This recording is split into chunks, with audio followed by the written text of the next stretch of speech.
Bismillahirrahmanirrahim. Assalamualaikum warahmatullahi wabarakatuh. Ya, Putri akan sharing materi terkait dengan NIC, Nursing Intervention Classification.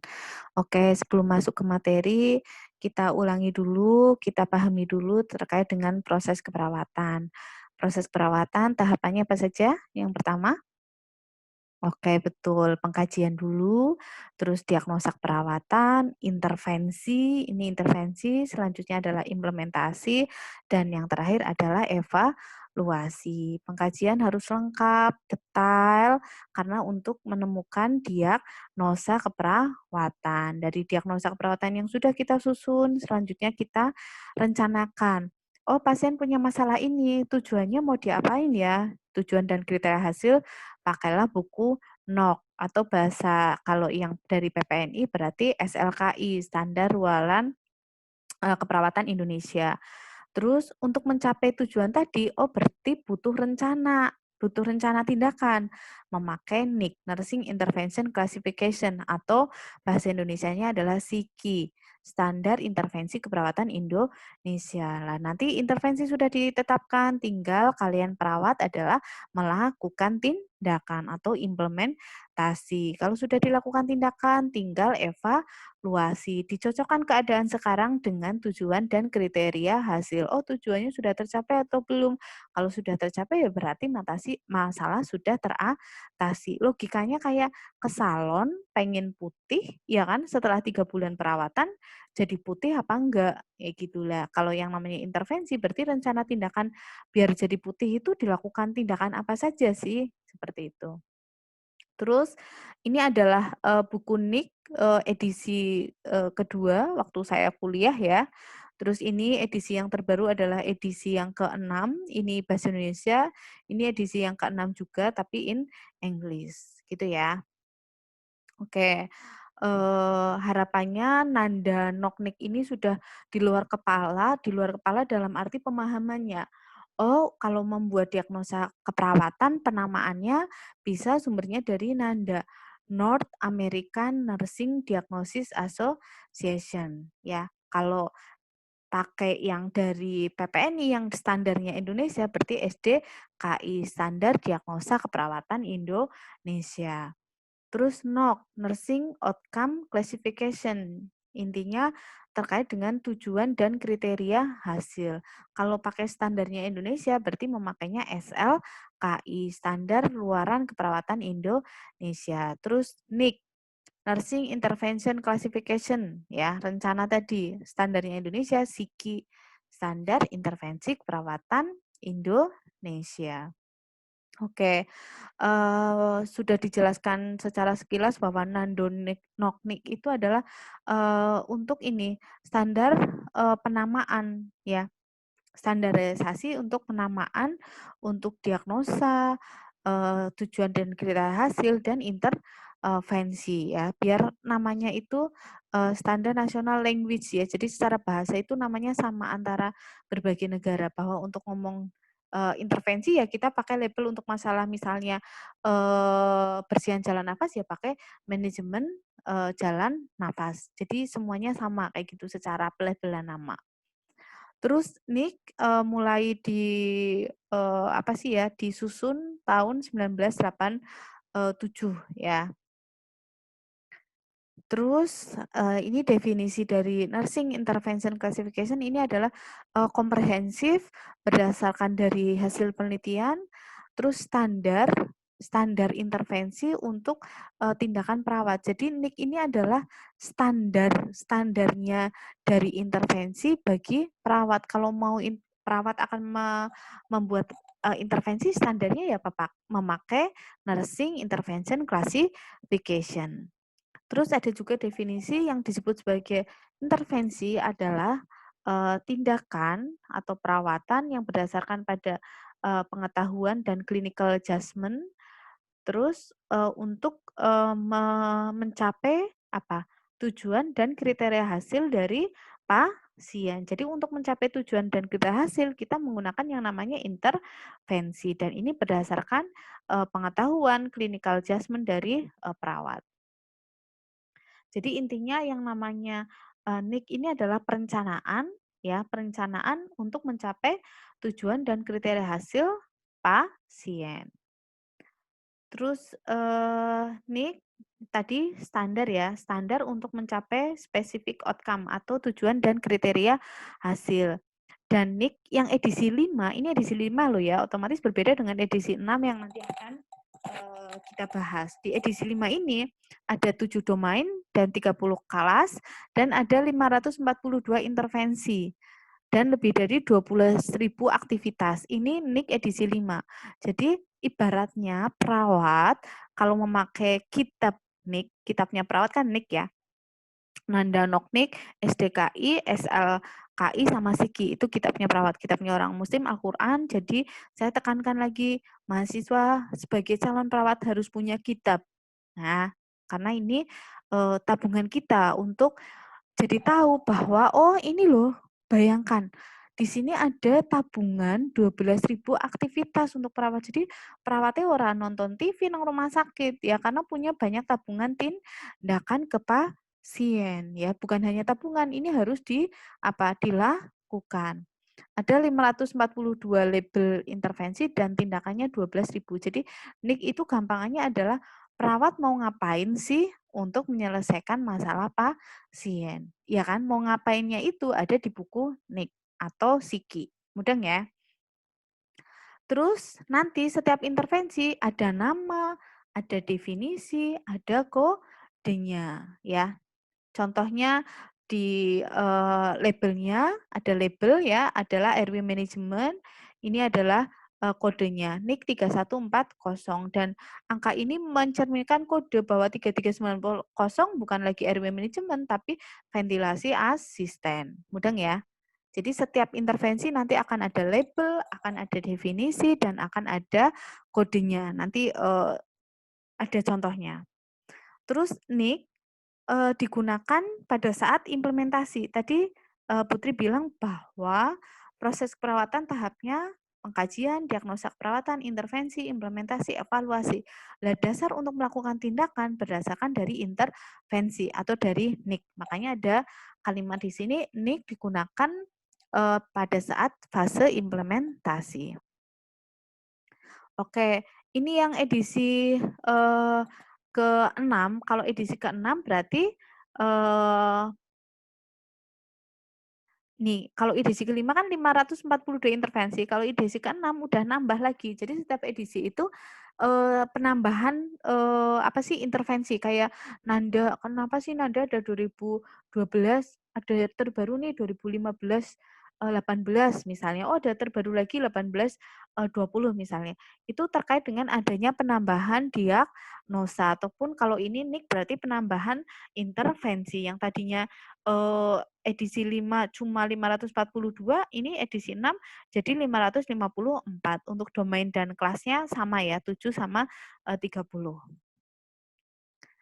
Terus selanjutnya adalah kegunaan dari NIK.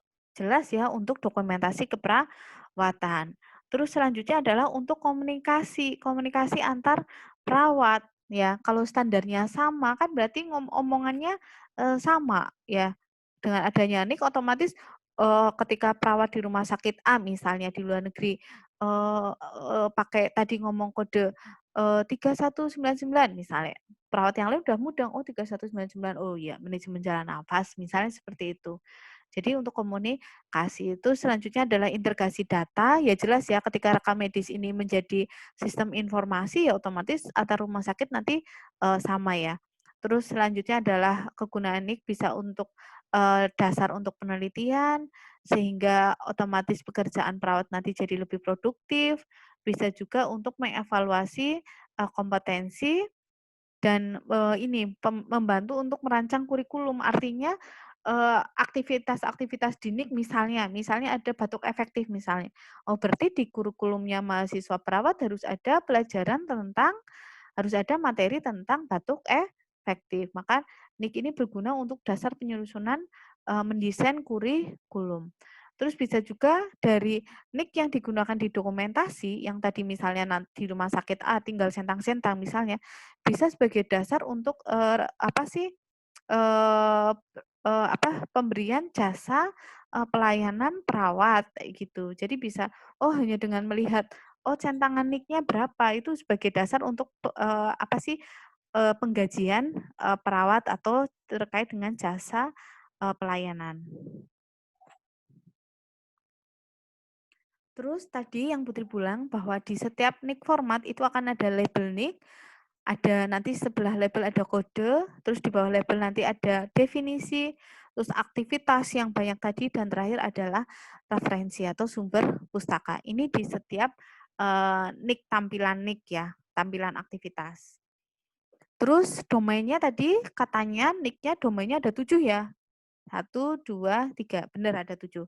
Yang pertama adalah fisiologi yang dasar, selanjutnya adalah fisiologi yang kompleks, perilaku, safety keamanan, keluarga, sistem pelayanan kesehatan, dan komunitas. Ini adalah domainnya. Domain itu seperti daerah, kayak gitu ya.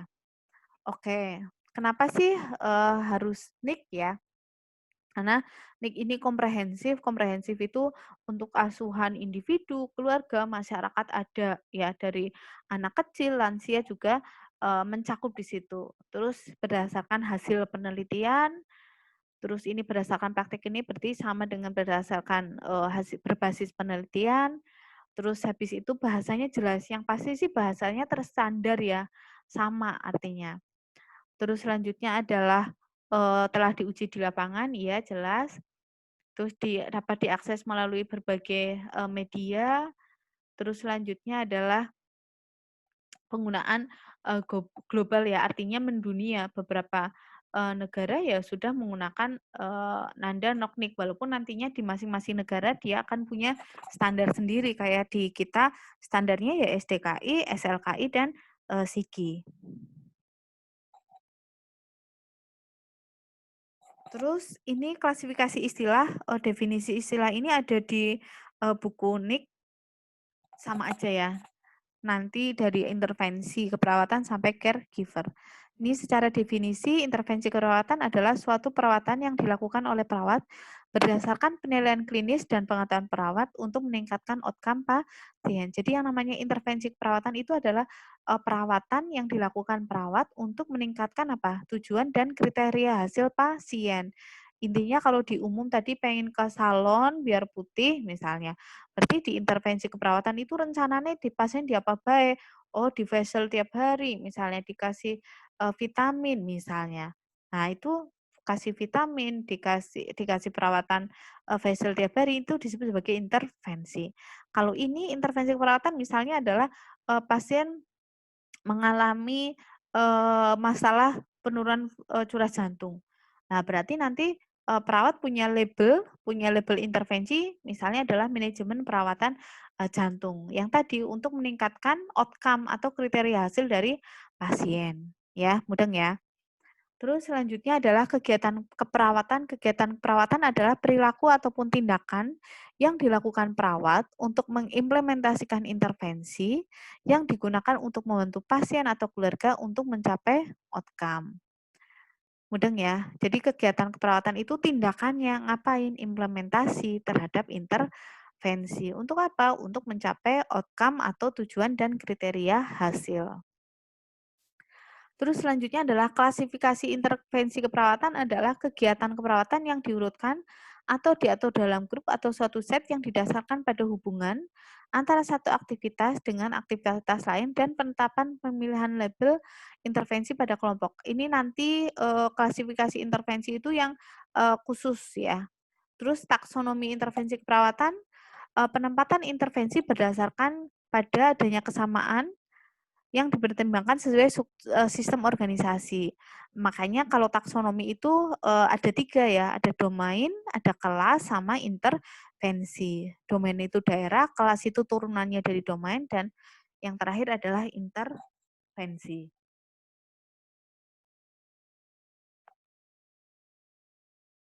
Selanjutnya, pasien adalah setiap individu. Jadi yang disebut pasien di sini adalah individu, kelompok, keluarga, atau komunitas yang menjadi fokus intervensi. Ya. Terus mungkin ada istilah klien, sama ya, pasien di settingannya di klinik, rumah sakit, klien itu bisa aja di masyarakat. Terus keluarga ini adalah 2 orang atau lebih.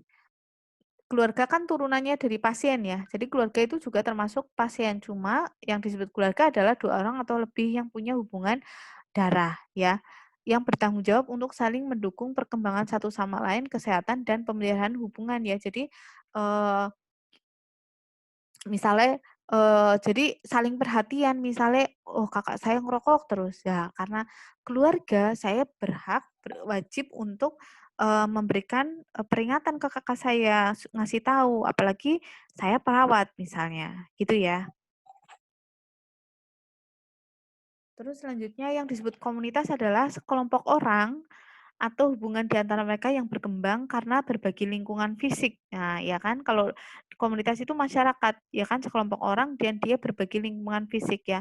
Bisa sekolah, bisa tempat pemilihan umum ataupun departemen itu komunitas ya. Makanya ada komunitas sekolah ya, bukan hanya yang di rumah aja. Terus orang tua adalah ibu, ayah atau individu lain yang berperan dalam membesarkan anak.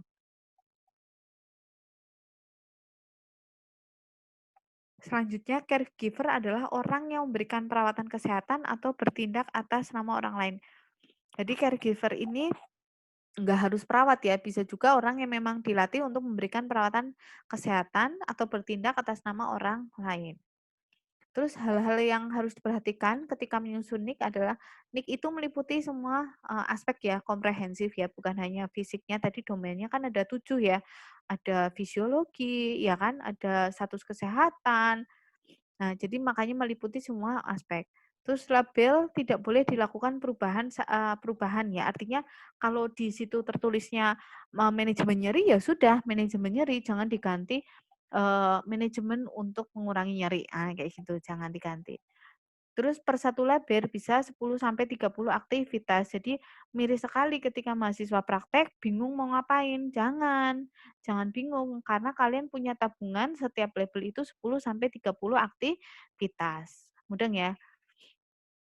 Terus selanjutnya adalah, kalau yang nik zaman dulu kan menerjemahkan sendiri ya, mahasiswa kadang menerjemahkannya itu yang monitor-monitor semua ya, akhirnya kalau monitor kan deleng natok ya, akhirnya keterampilannya nggak nambah. Jadi kalau bisa, kalau sekarang kan nggak perlu diterjemahkan ya, sudah ada yang bahasa Indonesia, ya sudah, berarti dibacanya yang, jangan monitor-monitor aja, tapi yang memang berbentuk tindakan. Terus selanjutnya adalah aktivitas telah diurutkan secara logis ini sudah, terus, modifikasi dari aktivitas sesuai dengan, kondisi kita juga. Misalnya, di situ, oh ada, teknik mengurangi nyeri itu dengan TENS misalnya, dengan alat, lewat kulit. Lah kita nggak bisa, nggak punya, ya berarti nggak usah dulu pakai teknik yang itu, kayak gitu ya. Jadi dimodifikasi. Terus kenapa sih harus ada kode NIK? Tadi format NIK kan ada definisi, ya kan ya, ada label NIK, ada kode NIK, ada definisi, ada aktivitas dan referensi lah. Terus kenapa sih harus ada kode yang tadi angka loh 3190? Yang jelas adalah untuk memfasilitasi penggunaan komputer. Jadi ketika saya ngeklik 3190, ngetik 3190, berarti muncullah aktivitas untuk manajemen jalan napas. Terus selanjutnya adalah, tadi, dimanfaatkan untuk pembayaran kesehatan atau reimbursement. Jadi, ya tadi kalau dengan komputer kan apa-apa akhirnya jadi mudah di-coding ya misalnya. Akhirnya kode ini akhirnya ketahuan, oh pasien ini biayanya habis berapa selama dirawat 3 hari di sini, kayak gitu. Terus, faktor yang mempengaruhi penggunaan NIK yang pertama adalah, eee, maksudnya gini ya, faktor yang mempengaruhi saya mau memilih NIK apa sih, kayak gitu. Yang pertama adalah cek dulu batasan karakteristik, karena ketika misalnya diagnosa keperawatan, diagnosa keperawatan penurunan curah jantung misalnya, dengan pasien A dengan pasien B mungkin batasan karakteristiknya berbeda sedikit, sehingga otomatis NIK-nya juga berbeda. Jadi cek dulu batasan karakteristiknya pasien. Terus selanjutnya cek juga adalah tentang NOK-nya, tujuan dan kriteria hasil. Ketika tujuan dan kriteria hasilnya lebih banyak pasien A, pasien B kriteria hasilnya sedikit, ya otomatis NIK pasien A lebih banyak ya. Wong kriteria hasilnya banyak, ya otomatis harus lebih banyak tindakan. Mudeng ya? kayak tadi misalnya contoh umumnya ada pasien yang, dia misalnya bukan pasien, orang yang mau ke salon dia pengen putih, pasien A, orang A, orang B pengen putih, pengen rambutnya lurus, pengen macam-macam, ya otomatis tindakan pegawai salonnya kan beda antara ke apa sih, pelanggan A sama pelanggan B. Lah sama dengan perawat juga kalau tujuan dan kriteria hasil pasiennya beda, ya otomatis nicknya juga berbeda. Terus tergantung pada hasil penelitian misalnya. Oh, ternyata berdasarkan hasil penelitian, misalnya, apa sih, posisi pasien, untuk menurunkan TIK adalah misalnya supinasi sampai terbaring lurus ya, sampai kepalanya itu naik itu hanya 30 derajat aja misalnya. Nah, DINIK itu sudah berdasarkan hasil-hasil penelitian ya, jadi insya Allah aman. Terus, faktor yang mempengaruhi adalah penerimaan pasien, kalian udah punya tabungan banyak tapi pasiennya belum bersedia, ya otomatis tidak bisa dilakukan. Terus selanjutnya adalah penerimaan perawat, artinya ketika sudah merencanakan, lah perawat nek urung mudeng ya otomatis itu belum bisa diimplementasikan. Makanya tergantung juga pada penerimaan perawat, artinya kesiapan dia untuk melakukan, kesiapan fasilitas di rumah sakitnya ada atau, tidak. Terus, ini cara menetapkan intervensi menggunakan NIK, ini di video juga sudah ada, cuma ini sekilas biar ingat. Jadi masuklah ke daftar isi halaman ini berapa, 29 ya. Nanti cari yang tulisan di sini adalah, yang kaitannya dengan link Nanda, ya. NIK yang kaitannya dengan link Nanda. Jadi cari dulu kalian diagnosa keperawatan, ya karena NIK itu sebelumnya adalah, tahap sebelumnya adalah diagnosa ya, berarti mau menentukan NIK berarti sudah tahu dulu diagnosa keperawatannya apa ya. Jadi bayangkan kalau dari pengkajian salah, diagnosa salah ya otomatis NIK-nya juga, salah. Di sini misalnya sudah ketemu diagnosanya pasien kemarin di tahap yang kedua proses perawatan, diagnosa pasien adalah misalnya, ketidakcukupan air susu ibu. Ah, ini udah pas, oh halaman 497, berarti saya menuju halaman 497. Nah, nanti akan masuk ke bagian intervensi NIK dikaitkan dengan diagnosa. Lah carilah bentuknya yang seperti ini, ya kan.